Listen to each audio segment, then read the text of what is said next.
Assalamualaikum warahmatullahi wabarakatuh. Perkenalkan, nama saya Arya Rengga Ramadan dengan NIM 0512282275, Prodi Ilmu Pemerintahan S1. Di sini saya akan menjelaskan tentang tugas kuliah saya, tugas ketiga, yaitu mata kuliah berpraktik atau manajemen pelayanan publik, di mana dengan dosen pembimbing Ibu Patricia Purba, SOS MPA. Eh, di sini saya akan memberikan solusi inovatif peningkatan kualitas pelayanan air PDAM Kota Kendari berdasarkan teori pelayanan publik. Adapun kasus yang saya ambil yaitu permasalahan pelayanan air bersih di Kota Kendari menjadi salah satu isu yang cukup menonjol dalam beberapa tahun terakhir.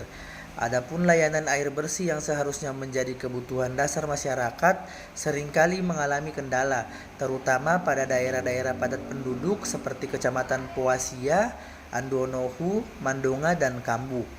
Masyarakat mengeluhkan bahwa aliran air dari PDAM Tirta Anoa Kota Kendari sering tidak lancar, bahkan terkadang tidak mengalir selama beberapa hari. Selain itu, kualitas air yang keluar dari keran air seringkali keruh, berbau, dan tidak layak digunakan untuk kebutuhan rumah tangga.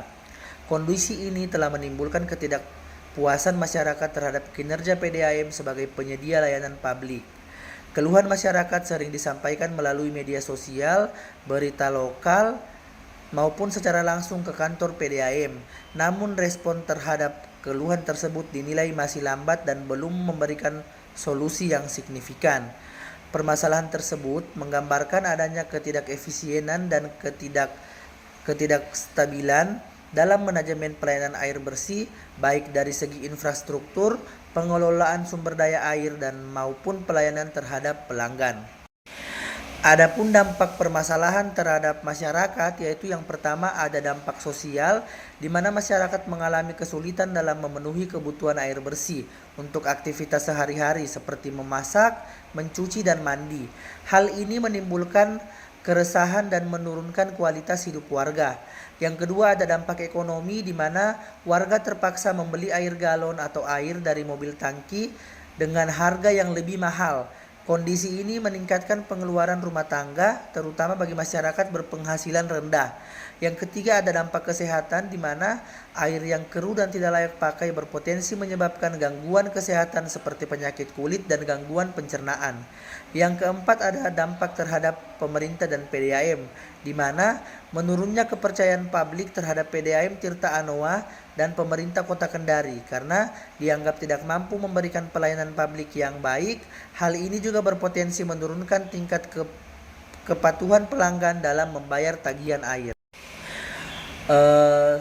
Jadi setelah dari permasalahan yang tadi, inilah solusi inovatif yang bisa saya berikan, yaitu solusi yang ditawarkan adalah Simalab atau Sistem Manajemen Layanan Terintegrasi PDAM Kendari, yaitu platform layanan digital yang mencakup yang pertama sensor IoT untuk mendeteksi kebocoran pipa dan memantau kualitas air. Yang kedua, aplikasi pelanggan untuk pengaduan, notifikasi gangguan, dan jadwal distribusi air. Yang ketiga, dashboard monitoring untuk pimpinan PDAM. Dan yang keempat ada sistem early warning terhadap penurunan debit atau kualitas air. Solusi ini menjawab kebutuhan akan layanan yang cepat, transparan, dan responsif. Adapun penjelasan solusi berdasarkan teori pelayanan publik, yaitu yang pertama ada teori New Public Service, di mana Simalab memungkinkan PDAM melibatkan masyarakat secara aktif melalui pengaduan online dan informasi transparan. Ini sesuai prinsip NPS bahwa pelayanan publik harus didukung partisipasi masyarakat dan hubungan yang kolaboratif. Yang kedua ada ServQual, yaitu reliability, di mana teknologi IoT meningkatkan akurasi distribusi, responsiveness yaitu keluhan langsung diteruskan ke petugas, tangibles aplikasi dan dashboard sebagai bukti nyata peningkatan layanan. Assurance yaitu pelanggan mendapatkan informasi valid dan juga empati, di mana kanal digital memudahkan komunikasi dua arah. Yang ketiga ada good governance, di mana Simalab meningkatkan akuntabilitas, transparansi, dan efektivitas pelayanan. Yaitu adapun pihak yang terlibat adalah PDAM Kota Kendari, pemerintah daerah atau Dinas PUPR atau Bapeda, penyedia teknologi atau IT, masyarakat sebagai pengguna, Dewan Pengawas PDAM, dan juga komunitas LSM peduli air. Adapun langkah-langkah implementasi, yang pertama ada tahap persiapan di mana bisa berlangsung selama 1-2 bulan, yaitu analisis kebutuhan, survei pelanggan, dan juga penentuan vendor teknologi penyusunan SOP.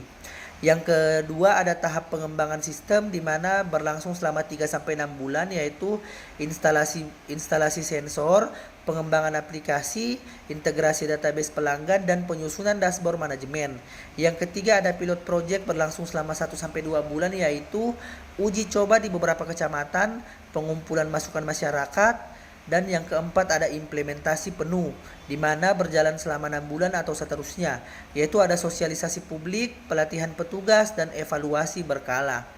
Yang keempat ada potensi hambatan di mana keterbatasan anggaran, resistensi pegawai, keterbatasan teknologi pelanggan, dan juga gangguan jaringan internet.